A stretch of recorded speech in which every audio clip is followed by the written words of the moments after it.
The live TV, सच सबसे आगे। भाजपा के प्रवक्ताओं के पास ज्ञान की कमी होते हुए भी जब वो डिबेट में इतना बचते हैं ना, तो अचंभा होता है, हैरानी होती है, आंख फटी की फटी रह जाती है।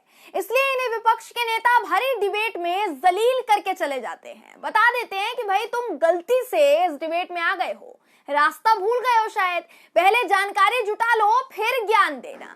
नमस्कार दोस्तों, मेरा नाम है जयंती झा और आप देख रहे हैं द लाइव टीवी। दोस्तों, जिस डिबेट का नजारा हम आपको आज दिखाने वाले हैं ना, अभी जो दिखाने जा रहे हैं, वो गोदी मीडिया के चैनल की डिबेट नहीं है, इसलिए बड़े दिलचस्प तरीके से इसको देखिएगा। इस चैनल पर बीजेपी का प्रवक्ता चिल्ला भी नहीं पाया। आशुतोष गुप्ता जी का डिजिटल मीडिया पोर्टल सत्यहिंदी.com की डिबेट में बीजेपी और कांग्रेस के प्रवक्ता आमने सामने आ गए। इस डिबेट में बीजेपी के प्रवक्ताओं का जाहिलपना, गवारपना बाहर आ गया। बीजेपी के प्रवक्ता अश्विनी शाही को यह तक नहीं पता था दोस्तों कि देश के पहले शिक्षा मंत्री कौन थे, क्योंकि अगर ये पता होता तो ये महाशय ये तो नहीं बोलते कि देश का पहला शिक्षा मंत्री अनपढ़ था। फिर ये दादागिरी भरे अंदाज में कहते हैं कि जब देश का पहला शिक्षा मंत्री अनपढ़ हो सकता है तो देश का गृह मंत्री तो कुछ भी हो सकता है। क्यों आप लोग बीजेपी के मंत्रियों पर इस तरीके से कीचड़ उछालते हैं? इसके बाद हैरानी तब हुई जब सबसे अनैतिक पार्टी बीजेपी के प्रवक्ता कहते हैं कि नैतिकता का पैमाना वो बताने लग जाते हैं अचानक से। इनके ये सब कहने के बाद कांग्रेस के प्रवक्ता गुरदीप सप्पल ने जो बीजेपी के प्रवक्ता को शालीनता से झाड़ा है दोस्तों, मजा आ गया बिल्कुल। उन्होंने कहा कि गलत जानकारी मत फैलाइए। अनपढ़ता की बात करेंगे तो मोदी कैबिनेट में 8वीं पास को शिक्षा मंत्री बनाया गया था, स्मृति ईरानी की वो बात कर रहे थे। और आगे बताऊंगा तो क्या गुजरात कैबिनेट में तो 28 मंत्री बने हैं जो सब अनपढ़ हैं। आप देखेंगे दोस्तों तो हैरान रह जाएंगे कि किस तरह से बिना ज्ञान के बीजेपी के प्रवक्ता झूठ परोसते हैं, जिसके बाद इनको जलील किया जाता है भरी डिबेट में। और हर डिबेट का यही हाल है। आपको आगे की खबर भी दिखाएंगे, लेकिन उससे पहले आप ये वीडियो जो है देश का गृह मंत्री आरोपी है। क्या यह इस देश में पहली घटना है? जब देश का पहला शिक्षा मंत्री ही अनपढ़ हो सकता है तो देश का गृह मंत्री कुछ भी हो सकता है।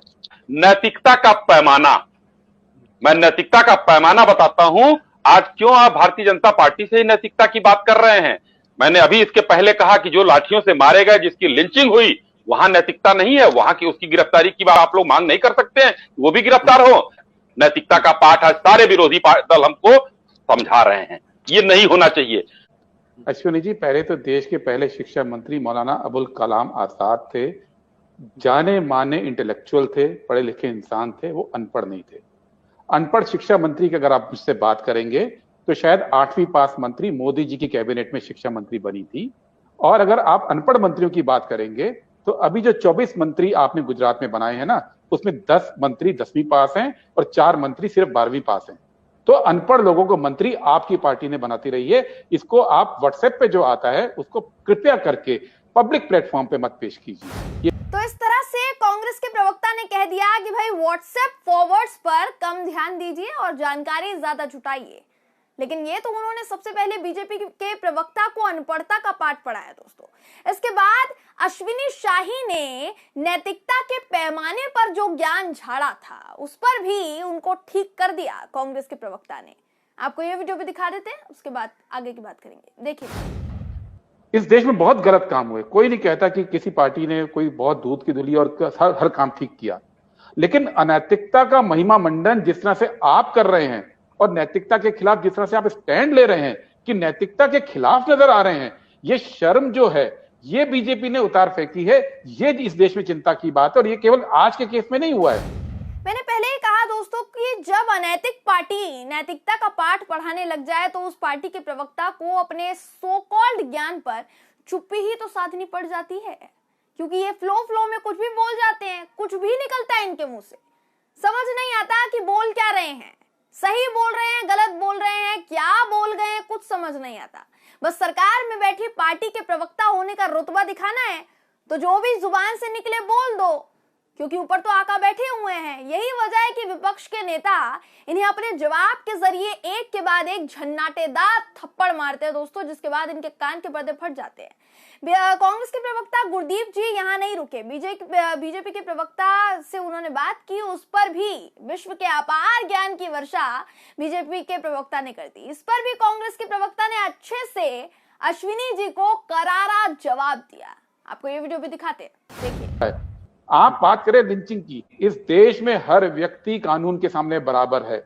इस देश में हर व्यक्ति के बराबर अधिकार हैं, चाहे वो अपराधी क्यों ना हो उसके भी अधिकार हैं, चाहे वो कातिल क्यों ना हो उसके भी अधिकार हैं। सवाल यह है कि संविधान के अंदर उन अधिकारों की रक्षा करना सरकार की जिम्मेदारी है। सरकार एक पक्ष में खड़े होकर दूसरे पक्ष के खिलाफ नहीं जा सकती है। सरकार पक्ष चुन रही है। 8 लोगों में बंटवारा आपने किया है, बाकी किसी पार्टी ने नहीं किया है। बंटवारे की बात आपकी पार्टी कर रही है कि जो मरे हैं उसमें 4 एक तरफ, 3 एक तरफ, एक पत्रकार एक तरफ। ये बीजेपी की भाषा है, ये किसी और पार्टी की भाषा नहीं है।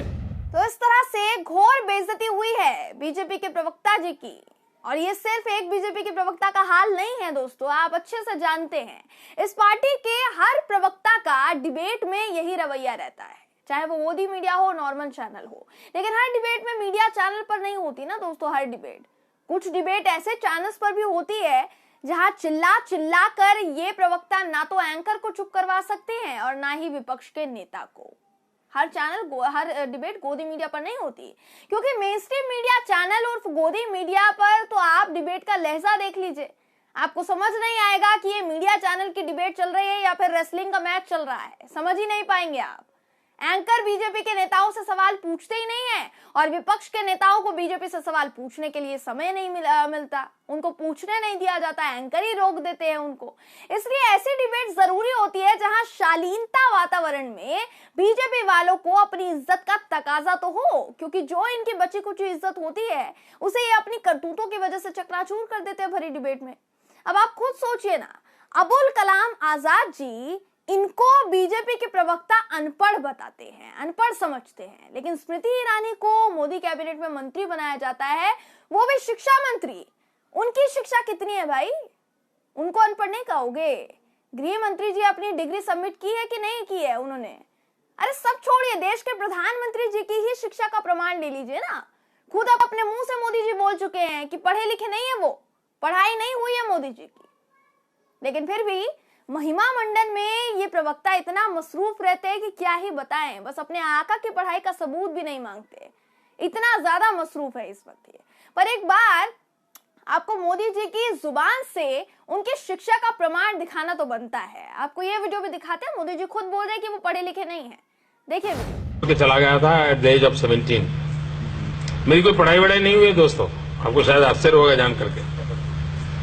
तो मैं स्कूली शिक्षा गांव में किया, और जैसा मैडम बता रही थी ना कि अपनी शिक्षा के कारण आदमी आगे नहीं बढ़ता है, तो मेरी शिक्षा ही नहीं हुई इसलिए बढ़ गया। तो इस तरह से नरेंद्र मोदी जी खुद ये बता चुके हैं कि उन्होंने तो शिक्षा ग्रहण ही नहीं की है, स्कूल के बाद तो पढ़ाई नहीं की है। लेकिन फिर भी बीजेपी के प्रवक्ता कहते हैं कि भाई देश का पहला शिक्षा मंत्री अनपढ़ था, इसलिए गृह मंत्री तो कुछ भी हो सकता है, उन पर सवाल क्यों खड़े करना। अरे जिनके नेतृत्व में आपकी सरकार चल रही है, जरा उनकी भी तो डिग्री देख लीजिए ना। अब ये तो मुझे पता है नहीं देखोगे, पर एक सलाह देना चाह रही थी बस। खैर, इसलिए कहा जाता है कि दूसरों पर सवाल उठाने वाले नेताओं को पहले अपने गिरबान में झांक लेना चाहिए। नहीं देखोगे तो फिर दूसरी पार्टी के प्रवक्ता इसी तरह से तुमको भरे पैनल में झाड़ कर चले जाएंगे और आप सब निहारते रह जाओगे टुकुर टुकुर, जो हर डिबेट में करते हैं आप लोग। हर डिबेट में बीजेपी के प्रवक्ताओं का यही हाल होता है, लेकिन फिर भी ये सुधरने के लिए तैयार नहीं होते। सबसे ज्यादा हैरानी होती है दोस्तों कि कुछ ना पता होते हुए भी खुद को स्कॉलर दिखाने की कोशिश करते हैं ये प्रवक्ता, लेकिन इनका सारा स्कॉलरपना एक झटके में निकल जाता है जब सामने विपक्ष के पढ़े लिखे नेता आ जाते हैं और इनका सामना उनसे हो जाता है। बहरहाल, इस खबर पर आपकी राय क्या है कमेंट के जरिए जरूर बताइएगा। अगर आपको ये वीडियो पसंद आई हो तो वीडियो को लाइक और शेयर करना ना भूलें। फिर मुलाकात होगी आपसे किसी ऐसी ही खबर के साथ, तब तक के लिए नमस्कार। द लाइव टीवी, सच सबसे आगे।